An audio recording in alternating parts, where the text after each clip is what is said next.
Silakan Pak Andi Najmi Fuaidi, silakan. Terima kasih pimpinan, para anggota yang saya hormati. Ini waktunya udah masuk maghrib. Bapak Menteri, Pak Wamen, beserta para jajaran, Kepala BSSN dan jajarannya, saya mohon maaf kali ini saya tidak bisa memberi apresiasi terhadap dua institusi ini karena jujur saya sangat kecewa. Bapak punya kewenangan begitu hebat, punya otoritas begitu hebat, tapi hari ini masyarakat yang di dalamnya mungkin data-datanya itu juga ada di instansi-instansi yang sedang bermasalah ini, itu harusnya dilindungi dengan baik. Tapi hari ini harus menyatakan kecewa. Yang kedua, saya melihat penjelasan hari ini kok seperti kalau saya itu mau pulang ke rumah, saya tinggal di Kebagusan. Kalau saya mau nyampe rumah, saya melihat itu terplanteng, itu namanya kabel, Pak. Ada yang ke kanan, ada yang ke kiri, ketemu di satu titik, dilihat nggak indah, semrawut nggak karu-karuan. Tapi itu kan kabel itu kan, Pak. Nah, setelah mendapat penjelasan sore ini kok sepertinya peta jalan menuju pusat data nasional kok nampaknya mirip-mirip seperti gambar kabel yang selalu saya lihat kalau pulang ke rumah itu, Pak. Pertanyaan saya ini, kira-kira ini PDN ini bisa terselamatkan enggak, Pak? Kalau PDNS-nya aja seperti ini. PDNS ini bagian dari peta jalan menuju PDN. Saya tidak membayangkan bagaimana sedihnya Pak Jokowi ini. Karena ini salah satu dari proyek strategis yang dibanggakan beliau. Yang kedua, ini kan bukan peristiwa yang pertama. Peristiwa yang berulang. Saya juga sudah membaca lembaran yang disampaikan oleh BSSN. Ternyata juga sudah beberapa kali memberikan nons itu. Kalau orang sakit jantung saja, Pak, serangan anfal itu pakai indikasi. Dan itu setiap dokter pasti akan memwarning. Saudara, karena posisi seperti ini, sudah di ring sekian, sudah bypass, maka harus begini-begini. Dan itu relatif bisa memprediksi. Nah, ini apalagi ini soal urusan negara. Tentu kan harus lebih mudah, lebih gampang untuk melakukan prediksi itu. Tapi kok tetap harus berulang? Ini motifnya kira-kira seperti apa sih yang dilakukan? Kok bisa berulang begini? Yang ketiga, peristiwa ini kan juga belum lama terjadi. Dan ini menerpa salah satunya adalah Bank Syariah Indonesia, BSI. Akibat peristiwa itu, 2 orang direksi BRI diberhentikan. Tapi saya tidak bermaksud bahwa kebijakan yang dialami oleh BSI harus juga terjadi di 2 institusi ini. Saya hanya sekedar menginformasikan bahwa ini terjadi, apalagi kalau di luar. Saya kira itu bentuk pertanggungjawabannya lebih luar biasa lagi. Saya kira itu pimpinan, terima kasih. Terima kasih yang terhormat Bapak Andi Najmi. Berikutnya yang terhormat Ibu Iliza Saaduddin Jamal. Ya, bersiap-siap Pak Helmi Faisal.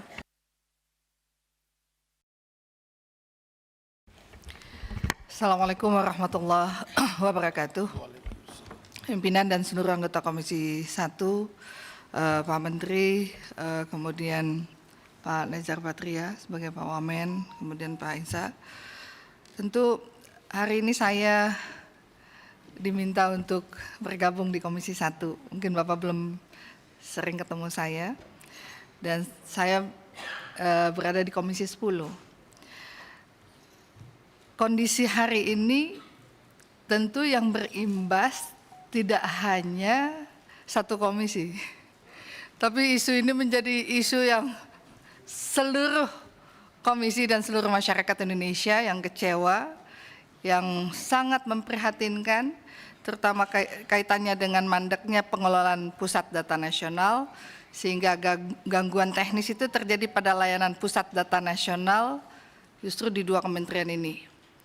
Dan pada kesempatan ini saya ingin menyampaikan, sejak tanggal 20 Juni 2024 sampai saat ini, itu terdapat 47 domain layanan aplikasi Kemendikbudristek di bidang pendidikan dan kebudayaan terdampak dan belum dapat diakses publik.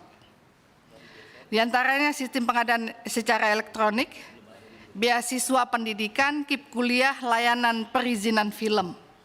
Dan tentu kami sangat menyayangkan keamanan data kita ini ternyata sangat lemah. Yang menjadi pertanyaan kami, apakah anggaran tahun 2024 sebesar 303,34 miliar untuk pertahanan siber pada 2024 itu belum mencukupi. Padahal kami baca bahwa ada koordinasi dengan pelayanan major project penguatan National Security Operation Center, Security Operation Center itu, dan pembentukan 121 komputer security incident response team dengan beberapa kementerian dan lembaga lain, yaitu Kementerian Pertahanan, Kejaksaan, dan Kepolisian. Jika berkaitan dengan permasalahan anggaran, apakah kolaborasi dan koordinasi dengan kementerian yang kami sampaikan tadi tidak maksimal dalam pelaksanaan major project penguatan National Security Operation Center ini? Dan pembentukan 121 itu ini atau artinya ada beban tersendiri lainnya yang mungkin bisa disampaikan di forum terhormat ini.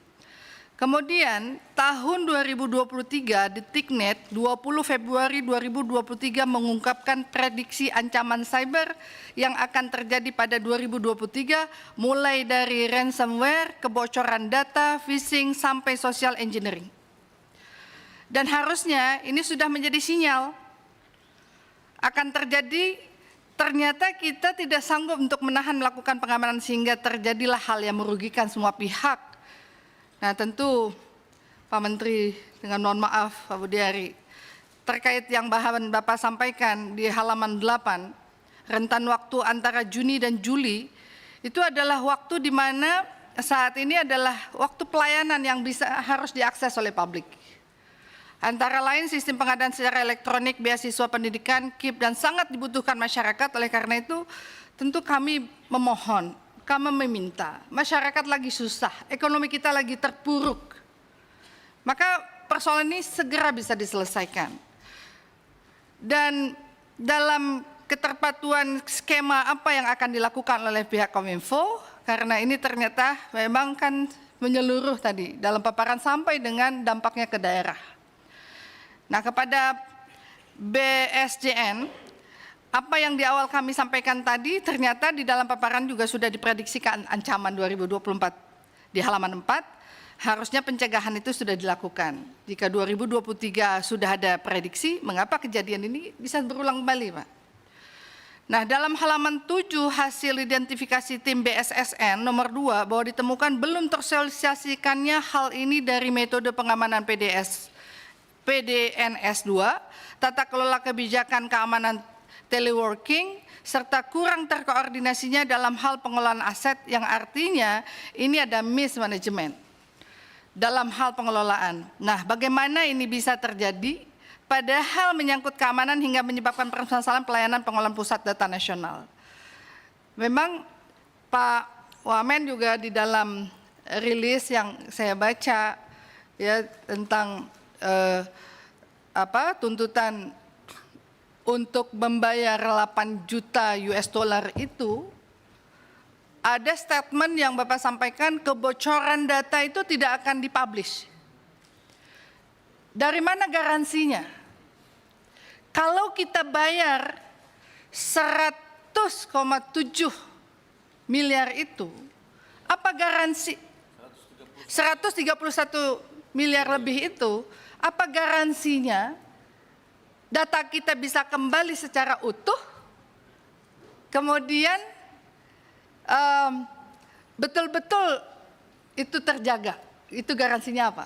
Kan ini sesuatu hal yang penting juga karena kita sudah mengatakan kepada masyarakat karena tidak akan ada kebocoran data, dijamin, kenapa itu bisa ada jaminan dan bagaimana skema yang akan dilaksanakan itu.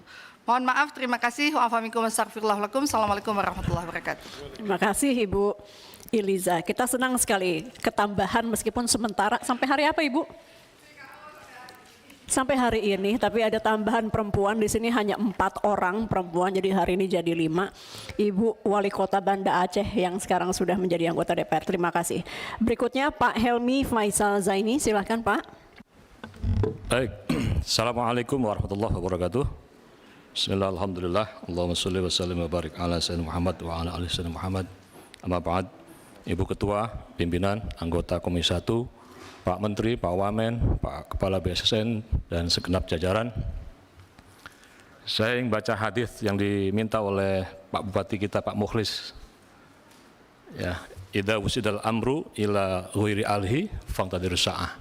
Jadi kalau sesuatu itu diserahkan pada bukan ahlinya, tunggulah saat kehancurannya.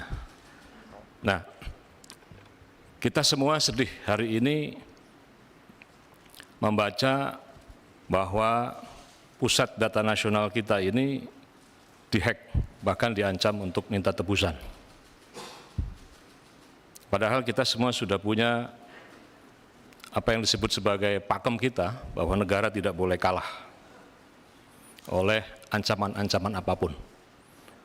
Terlebih di Undang-Undang PDP nomor 27 tahun 2022 itu telah memandatkan otoritas sepenuhnya kepada Kominfo ya, untuk mengelola pusat data nasional ini agar aman, agar terjaga. Nah, maka saya kira ini bukan soal minta maaf. Minta maaf itu mungkin masalah etis, ya. Tetapi ini ada pelanggaran dari konstitusi yang sudah kita sahkan. Ya.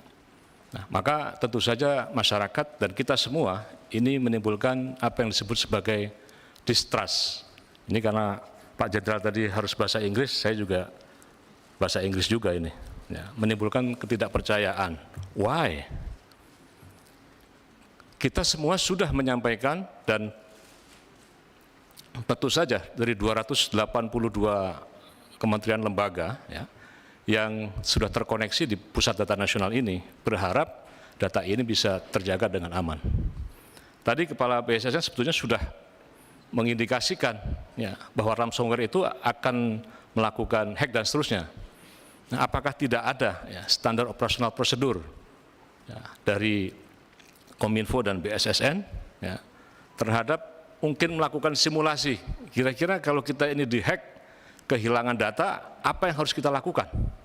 Apakah kita kembali ke manual, ataukah seluruh stakeholder yang ada ini betul-betul mereka menghidupkan kembali ya, backup data yang seharusnya sejak awal itu sudah menjadi SOP.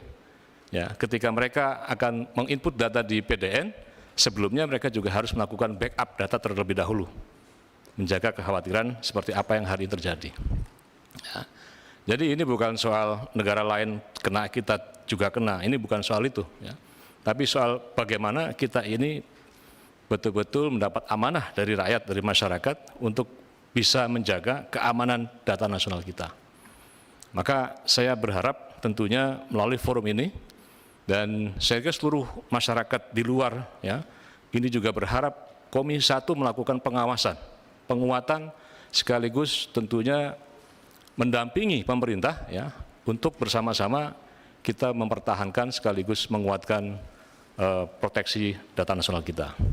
Demikian, dan saya ingin penjelasan dari Pak Menteri dan juga Kepala BSSN, apakah betul-betul yakin memang tidak ada kebocoran data yang kita lihat pada hari ini, ataukah sudah terjadi kebocoran data? Ya, ini ingin penjelasan dari seluruh pihak yang ada. Terima kasih. Assalamualaikum warahmatullahi wabarakatuh. Assalamualaikum warahmatullahi wabarakatuh. Terima kasih Pak Helmi Faisal Zaini. Berikutnya yang terhormat Bapak Anton Suroto yang hari ini dari atas sampai bawah pakai warna putih. Silakan. Terima kasih pimpinan. Assalamualaikum warahmatullahi wabarakatuh. Saya ada 2 pertanyaan langsung ke Kominfo. Fenomena penyerangan ransomware pada Pusat Data Nasional Sementara 2, Surabaya banyak lebih membahas terhadap bagaimana mekanisme pengamanan informasi di PDNS yang menyebabkan data-data negara dapat bocor atau disalahgunakan. Namun apabila standar tata kelola teknologi pada operasional dan pemindahan pusat data nasional sementara dan pusat data nasional diterapkan dengan baik, dan apalagi pada proses perencanaan hingga personal menggunakan mekanisme pengamanan seperti firewall, enkripsi, hashing, intervention preventive system, dan antivirus yang terpercaya dan termutakhir, maka fenomena kebocoran data-data negara tersebut seharusnya dapat dihindari, bahkan terdeteksi lebih awal. Pertanyaannya, dalam tahap migrasi data-data K_L_D di PDNS, dapat terlihat minimnya aspek perencanaan dan pemilihan baik secara fisik maupun virtualisasi. Tadi Pak Kantab sudah katakan, apakah sudah melibatkan organisasi independen yang terdiri dari atas keahlian-keahlian yang dapat menunjang keberhasilan PDN. Yang terakhir, pada saat pelelangan jasa konsultasi Project Management Office atau PMB tahun 2021, penyelenggara pusat data nasional terdapat beberapa kali seleksi gagal, bahkan sampai lebih dari 3 kali, sehingga pengadaan dibatalkan pada akhir Desember 2022, padahal pemenangnya sudah ada. Hal ini terkesan proses pengadaan pusat data nasional yang dilakukan oleh Kominfo terdapat beberapa kejanggalan. Mengapa hal itu bisa terjadi? Padahal PMO tersebut penting sebagai pengawasan terhadap pembangunan PDN. Parahnya lagi, mengapa tidak ada organisasi keahlian atau Project Management Unit sebagai pelaksana tata kelola operasional dan pemilihan terhadap PDNS yang sudah berjalan. Padahal PMO ini juga penting sebagai monitoring. Demikian, terima kasih pimpinan. Baik, terima kasih. Pimpinan. Tambahan ya? Singkat ya Pak ya, karena tadi belum mendaftar. Silakan Pak. Terima kasih pimpinan dan rekan-rekan anggota Komisi 1 yang saya hormati. Singkat saja, sebenarnya pemerintah ini dan khususnya Kominfo dan Kepala BSN ini harus berbangga dengan kejadian begini. Kenapa? Karena masyarakat kita hanya bisa pasrah Pak. Kalau ada data-data yang bocor ini pasrah, tidak bisa mengadu kemana. Ya, penyelesaiannya tidak pernah secara cepat. Nah, sekarang yang dibutuhkan selama masyarakat dengan kejadian apa yang diutarakan oleh teman-teman dari Komisi 1 ya. Sekarang sekiranya dari semua apa yang sudah dilakukan ini, sekiranya kapan ya pusat data nasional ini akan bisa pulih? Itu yang ditunggu sekarang oleh masyarakat ini. Ya, jadi secepat mungkin nih Bapak harus bisa bergerak sehingga pusat data nasional bisa pulih. Kalau hanya kita bicara komunikasi tapi tidak ada penyelesaian yang cepat, masyarakat hanya bisa pasrah, hanya bisa ngedumel. Ya, itu saja yang bisa. Terima kasih pimpinan. Terima kasih yang terhormat Bapak Ali Imron. Jelajahi cara baru mendapatkan informasi. Download Metro TV Extend sekarang.